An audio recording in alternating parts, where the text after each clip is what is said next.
آپ Google scholar پر بھی دیکھ سکتے ہیں کہ کسی خاص جرنل میں چھپنے والے آرٹیکلز کتنے ریفرنسز یا کتنی سٹیشنز لیتے ہیں.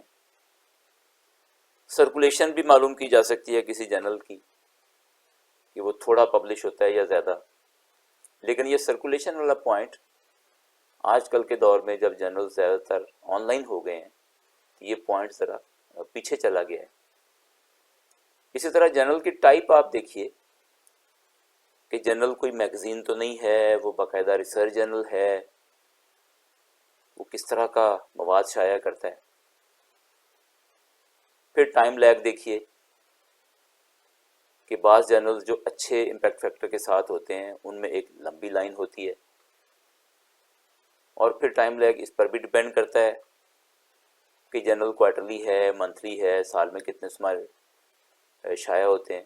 ایسا ممکن ہے کہ آپ کا اچھے جرنل میں ایکسیپٹ تو ہو جائے لیکن آپ کے پیپر کی باری کافی دیر سے آئے. تو بعض جرنلز تو 2 سال لے جاتے ہیں آرٹیکل چھاپنے میں، یا بعض اوقات اس سے بھی زیادہ. تو ٹائم کا دھیان ضرور رکھیے کہ آپ اور بہت جلد بازی بھی نہ کریں، اس لیے کہ بہت جلد بازی میں آپ کسی غلط یا کسی جعلی جرنل میں اپنا آرٹیکل چھاپ لیں گے اور بعد میں پریشانی کا سامنا کرنا پڑے گا. اسی طرح سے کسی جرنل کو ایویلویٹ کرتے ہوئے اس کے ایڈیٹرز یا ایڈیٹوریل ٹیم کو ضرور دیکھیں کہ وہ اچھے ریپیوٹیڈ اداروں کے ساتھ منسلک ہیں یا کون لوگ ہیں. اسی طرح آپ یہ ضرور دیکھیں کہ جرنل کسی پروفیشنل باڈی کی طرف سے ہے یا کسی بڑے کمرشل پبلشر کی طرف سے شائع ہوتا ہے، اس کا پبلشر کون ہے، کوئی نامی گرامی ہے یا نہیں ہے. اور آخری پوائنٹ اس میں یہ ہے کہ آپ کوالٹی آف پروڈکشن ضرور دیکھیے کہ جرنل میں آرٹیکل چھپتے ہوئے وہ محسوس کیسا ہوتا ہے، نظر کیسے آتا ہے. خود میرے ساتھ ایسا ہو چکا ہے کہ میں نے اپنا ایک آرٹیکل ایک ایسے جرنل میں چھپوا لیا کہ جس کے بعد مجھے پریشانی ہوئی کہ میرے آرٹیکل میں جو سب سے امپورٹنٹ فگر تھی وہ انہوں نے مس کر دی، اس کو پبلش ہی نہیں کیا. تو کوالٹی کی وجہ سے مسئلہ ہو سکتا ہے، تو اس پوائنٹ کا بھی ضرور دھیان رکھیں. تو ناظرین، اس طرح کی ویڈیوز آپ کو ان 2 ویب سائٹ پر بھی مل سکتی ہیں، khalidmahmood.pk اور دوسری لائبریری inf.com. اپنا بہت خیال رکھیے گا. آپ کا بہت شکریہ.